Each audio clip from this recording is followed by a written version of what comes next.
ये प्रोजेक्ट आंध्र की road connectivity से भी जुड़े हैं। इनमें एनर्जी सिक्योरिटी से जुड़े प्रोजेक्ट भी हैं।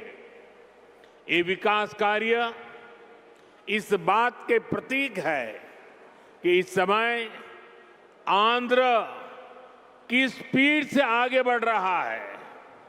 मैं आप सभी को इन प्रोजेक्ट्स की बहुत बहुत शुभकामनाएं देता हूं। మిత్రులారా, ఈ రోజు దాదాపు 18,000 కోట్ల రూపాయలు విలువైన అభివృద్ధి ప్రాజెక్టులు ప్రారంభోత్సవం మరియు శంకుస్థాపన చేసుకుంటున్నాం. ఎయిర్పోర్ట్తో పాటు ఈ ప్రాజెక్టులు ఆంధ్రప్రదేశ్లో రోడ్ కనెక్టివిటీని కూడా మరింత బలోపేతం చేస్తాయి. వీటిలో ఎనర్జీ సెక్యూరిటీకి సంబంధించిన ప్రాజెక్టులు కూడా ఉన్నాయి. ఈ ప్రాజెక్టులు ఆంధ్రప్రదేశ్కు ఎంత వేగంగా ముందుకు తీసుకొని వెళ్తున్నాయనడానికి ఒక నిదర్శనం. ఈ ప్రాజెక్టుల కోసం మీ అందరికీ నా హృదయపూర్వకమైనటువంటి శుభాకాంక్షలు. साथियों, आज का ये आयोजन नया इतिहास, नए रिकॉर्ड इसे रचने का भी है। आज एक और विकास के नए रिकॉर्ड बन रहे हैं, तो साथ ही धीमसा डांस का सांस्कृतिक रिकॉर्ड भी रचा गया है। और ये चंद्रबाबू की विशेषता है कि उन्होंने दो क्षितिजों को छुआ है। एक तरफ ऊंची आसमान को छूने वाली व्यवस्था, एयरपोर्ट का निर्माण, और दूसरी तरफ मेरे यहाँ के आदिवासी बहनों के द्वारा धीमसा नृत्य का विश्व रिकॉर्ड बनाना। मैं चंद्रबाबू के इस विजन को विशेष रूप से सराहना करता हूं। మిత్రులారా, ఈ రోజు ఒక కొత్త చరిత్ర, ఒక కొత్త రికార్డును సృష్టించిన రోజు కూడా. ఒకవైపు అభివృద్ధిలో కొత్త రికార్డులు నమోదవుతున్నాయి, మరోవైపు దింసా నృత్యం కూడా ఒక సాంస్కృతిక రికార్డును సృష్టించింది. ఇది చంద్రబాబు నాయుడు గారి విశిష్టత అనేది నేను తెలియజేస్తున్నాను. ఈరోజు చంద్రబాబు నాయుడు గారు ఒక రెండు అంశాలని టచ్ చేశారు. ఒకటి నింగిని ఆకాశాన్ని అంటే ఎయిర్పోర్ట్ అయితే, మరొకటి గిరిజనుల సోదర సోదరీమణులతో ఈరోజు దింసా నృత్యంతో ఒక రికార్డు సృష్టించారు. ఇది చంద్రబాబు నాయుడు గారి విజన్. దీనికి నేను హృదయపూర్వకమైనటువంటి అభినందనలు తెలియజేస్తున్నాను. 13,000 से ज्यादा आदिवासी बहनों और बेटियों की प्रस्तुति, उनका उत्साह, उनका अनुशासन और आदिवासी संस्कृति का गौरव, यह दृश्य वाकई अद्भुत था। इसमें देश की विविधता की झलक भी थी और पीढ़ी दर पीढ़ी सहेज कर रखी गई जनजातीय विरासत भी थी। मैं इस प्रस्तुति के लिए आप सभी का और विशेष रूप से मेरी आदिवासी बहनों और बेटियों का बहुत बहुत अभिनंदन करता हूं। 13,000 మందికి పైగా గిరిజన పిల్లలు మరియు సోదరిమణుల తాలూకా ప్రదర్శన, వారి ఉత్సాహం, వారి క్రమశిక్షణ మన గిరిజన సంస్కృతికి సంబంధించిన ఒక గౌరవం. ఈ దృశ్యం నిజంగా అద్భుతంగా అనిపించింది. దీనిలో మన దేశం తాలూకా వైవిధ్యత కనిపించింది. అలాగే తరతరాలుగా సంరక్షించబడిన గిరిజన వారసత్వం కూడా ప్రతిబింబించింది. ఈ అద్భుతమైన ప్రదర్శనకు మన గిరిజన పిల్లలకు, సోదరిమణులకు, అలాగే ఇక్కడ ఉన్న అందరికీ కూడా నా హృదయపూర్వక అభినందనలు తెలియజేస్తున్నాను. साथियों, ये धरती अल्लूरी सीताराम राजू की धरती है। अल्लूरी सीताराम राजू जी ने जिस धरती पर आदिवासी हितों के लिए अपना जीवन समर्पित किया, आज उसी धरती पर आंध्र प्रदेश के एक नए एयरपोर्ट की शुरुआत हो रही है। ये एयरपोर्ट आंध्र और उत्तर आंध्र की ग्रोथ का रनवे है।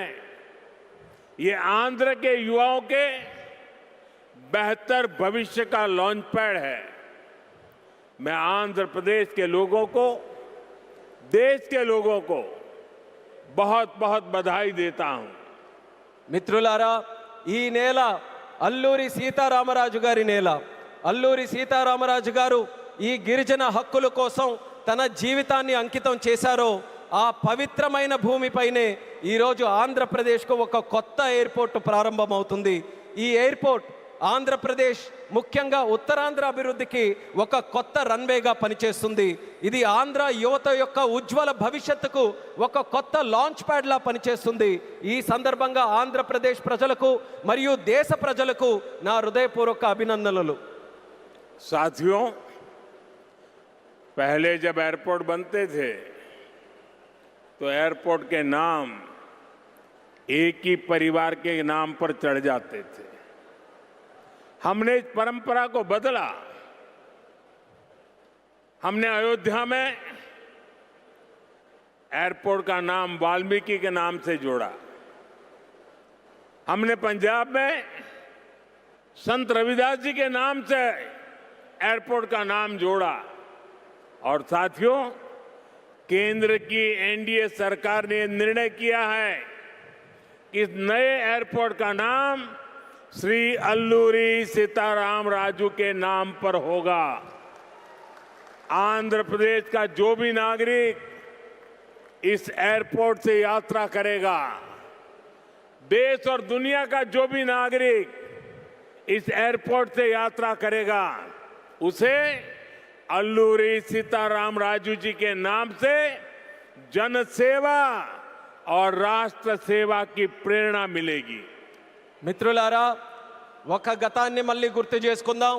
ఒక సందర్భంలో భారతదేశంలో ఏ ఎయిర్పోర్ట్ నిర్మించినా ఒక్క కుటుంబం తాలూకా పేర్లే దానికి పెట్టేవారు. ఆ చరిత్రని మళ్ళీ ఎన్డీఏ ప్రభుత్వం తిరగరాసింది. అయోధ్యలో ఎయిర్పోర్ట్ ప్రారంభిస్తే దానికి వాల్మీకి గారి పేరు పెట్టాం. అలాగే పంజాబ్లో సంత్ రవిదాస్ గారి పేరుతోని ఎయిర్పోర్ట్ని ప్రారంభించాం. అలాగే ఈ కేంద్ర ప్రభుత్వంలో ఎన్డీఏ కూటమి ఒక ముఖ్యమైన నిర్ణయం తీసుకుంది. ఈ కొత్త ఎయిర్పోర్ట్కి అల్లూరి సీతారామరాజు గారి పేరు పెట్టాలనే నిర్ణయం తీసుకుంది. ఈ ఎయిర్పోర్ట్ ద్వారా ప్రయాణించే ప్రతి ఆంధ్రప్రదేశ్ పౌరుడు అల్లూరి సీతారామరాజు గారి పేరుతో ప్రజాసేవకు, దేశ సేవకు కూడా స్ఫూర్తి పొందుతారని తెలియజేస్తున్నాను. साथियों, बीते 12 इयर्स में देश के एविएशन सेक्टर ने असाधारण प्रगति की है। 2014 तक देश में केवल 74 एयरपोर्ट ऑपरेशनल थे। आज ये संख्या 166 है। एक समय था जब हवाई उड़ानें सिर्फ बड़े शहरों तक सीमित थी।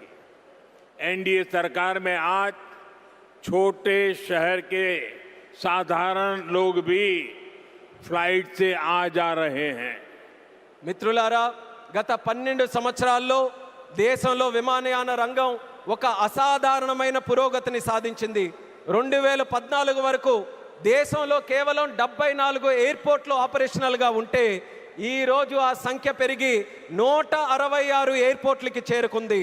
ఒకప్పుడు విమానాశ్రయాలు, విమాన ప్రయాణాలు పెద్ద నగరాలకే పరిమితమయ్యేవి. ఈరోజు ఎన్డీఏ ప్రభుత్వంలో చిన్న పట్టణాల నుంచి సాధారణ ప్రజలు కూడా విమానాల్లో ప్రయాణిస్తున్నారని తెలియజేస్తున్నాను. 12 इयर्स में सिर्फ एयरपोर्ट की संख्या ही नहीं बढ़ी है। हमारी उड़ान योजना के कारण आज गरीब परिवार के लोगों को भी जहाज में बैठने का अवसर मिल रहा है। इस योजना ने गरीब से गरीब को अपना सपना पूरा करने में मदद की है। कुछ दिन पहले ही सरकार ने उड़ान योजना के दूसरे फेज की शुरुआत की है। इस पर भी 29,000 करोड़ रुपीस खर्च किए जाएंगे। మిత్రులారా, ఈ 12 సంవత్సరాల్లో కేవలం ఎయిర్పోర్ట్ తాలూకా సంఖ్య మాత్రమే పెరగలేదు. మన ఉడాన్ పథకం వల్ల పేద కుటుంబాలకు చెందిన ప్రజలు కూడా మొదటిసారి విమానంలో ప్రయాణించే అవకాశం వాళ్ళందరూ పొందారు. ఈ పథకం అత్యంత పేదవారికి తమ కలలు నిజం చేసుకునే అవకాశం కూడా కల్పించింది. కొద్ది రోజుల క్రితమే కేంద్ర ప్రభుత్వం ఉడాన్ పథకం తాలూకా ఫేజ్ 2ని కూడా ప్రారంభించింది. దీని ద్వారా దేశంలో 29,000 కోట్ల రూపాయలు ఖర్చు చేయబోతుందని తెలియజేస్తున్నాను. साथियों, एविएशन सेक्टर में देश ने एक और बड़ा माइलस्टोन हासिल किया है। कुछ ही दिन पहले काशी में जी स्पोक एयरपोर्ट मॉडल का शुभारंभ हुआ। आज वही मॉडल पंजाब के अमृतसर तक पहुंच गया है। इससे अमृतसर से 25 से ज्यादा इंटरनेशनल डेस्टिनेशन जुड़ जाएंगे। मैं इस उपलब्धि के लिए आंध्र की इस धरती से पंजाब के लोगों को भी बधाई देता हूं। साथियों, हमारे आंध्र प्रदेश के पास हमेशा से विकसित भारत का ग्रोथ इंजन बनने का सामर्थ्य रहा है। आंध्र प्रदेश के विकास के लिए हमारे प्रयास डबल इंजन की स्पीड से आगे बढ़े। इसके लिए मैंने आंध्र के लोगों से डबल इंजन सरकार का आशीर्वाद मांगा था और आज चंद्रबाबू नायडू जी के नेतृत्व में, पवन कल्याण जी के नेतृत्व में एनडीए की पूरी टीम आंध्र प्रदेश के लिए डबल स्पीड से काम कर रही है। మిత్రులారా, విమానయాన రంగంలో దేశంలో మరో పెద్ద మైలురాయిని మనం సాధించాం. కొద్ది రోజుల క్రితమే కాశీలో ప్రారంభమైన స్పోక్ ఎయిర్పోర్ట్ మోడల్ ఈ రోజు పంజాబ్లోని అమృత్సర్ వరకు కూడా విస్తరించింది. దీంతో అమృత్సర్లో 25కి పైగా అంతర్జాతీయ గమ్యాలకు నేరుగా కనెక్ట్ అవ్వడానికి అవకాశం కలిగింది. ఈ విజయానికి ఆంధ్రప్రదేశ్ నేల నుంచే పంజాబ్ ప్రజలకు కూడా నా హృదయపూర్వక అభినందనలు తెలియజేస్తున్నాను. అలాగే మిత్రులారా, వికసిత్ భారత్ నిర్మాణంలో ఆంధ్రప్రదేశ్ ఎప్పుడూ కూడా ఒక గ్రోత్ ఇంజిన్గా నిలిచే సామర్థ్యం కలిగి ఉంది. ఆంధ్రప్రదేశ్ అభివృద్ధి కోసం డబుల్ ఇంజిన్ వేగంతో మా ప్రయత్నం ముందుకు సాగాలని నేను ఆంధ్ర రాష్ట్ర ప్రజలకు డబుల్ ఇంజిన్ ప్రభుత్వం కోసం ఆశీర్వాదాన్ని నేను కోరాను. ఈరోజు చంద్రబాబు నాయుడు గారి నాయకత్వంలో, పవన్ కళ్యాణ్ గారి నాయకత్వంలో ఎన్డీఏ టీం మొత్తం ఆంధ్రప్రదేశ్ అభివృద్ధి కోసం డబుల్ వేగంతో పనిచేస్తుందని గర్వంగా తెలియజేస్తున్నాను. साथियों, आज देश ब्लू इकोनॉमी को लगातार मजबूत कर रहा है। हमारा विजन है कि पूरा क्षेत्र कोस्टल इकोनॉमिक कॉरिडोर के रूप में विकसित हो। इसी लक्ष्य के साथ विशाखापट्टनम से कृष्णापट्टनम तक हमारे पुराने पोर्ट्स को आधुनिक रूप दिया जा रहा है। इसके अलावा मुलापेटा और रामायापट्टनम में हम नए पोर्ट्स भी बना रहे हैं। మిత్రులారా, ఈరోజు దేశం బ్లూ ఎకానమీని నిరంతరం బలోపేతం చేస్తుంది. మా విజన్ ఈ మొత్తం ప్రాంతాన్ని ఒక కోస్టల్ ఎకనామిక్ కారిడార్గా అభివృద్ధి చేయడం. ఈ లక్ష్యంతో విశాఖపట్నం నుంచి కృష్ణపట్నం వరకు మన పాత పోర్ట్స్ అన్నిటినీ కూడా ఆధునీకరిస్తున్నాం. అదే సమయంలో మూలపేట మరియు రామయ్యపట్నంలో కొత్త పోర్ట్స్ని కూడా మనం నిర్మించబోతున్నాం. साथियों, पोर्ट डेवलपमेंट के साथ साथ पूरे आंध्र में हाईवे और एक्सप्रेसवे का नेटवर्क तैयार हो रहा है। विशाखापट्टनम रायपुर एक्सप्रेसवे जैसे प्रोजेक्ट इस पूरे क्षेत्र को रफ्तार दे रहे हैं। మిత్రులారా, పోర్టుల అభివృద్ధితో పాటు ఆంధ్రప్రదేశ్ మొత్తం హైవేస్, ఎక్స్ప్రెస్వేస్ నెట్వర్క్ని విస్తృతంగా పెంచుకుంటూ పోతుంది. విశాఖపట్నం రాయ్పూర్ ఎక్స్ప్రెస్వే వంటి ప్రాజెక్టులు ఈ ప్రాంతానికి సరికొత్త వేగాన్ని అందిస్తున్నాయి. साथियों, ये पूरा रीजन देश के बड़े औद्योगिक केंद्रों से आसानी से जुड़े, इसके लिए आज आंध्र प्रदेश में करीब 1 लाख करोड़ रुपए की रेलवे परियोजनाओं पर काम चल रहा है। राज्य के पूरे रेल नेटवर्क का इलेक्ट्रिफिकेशन हो चुका है। यहां 70 से ज्यादा रेलवे स्टेशनों को भी आधुनिक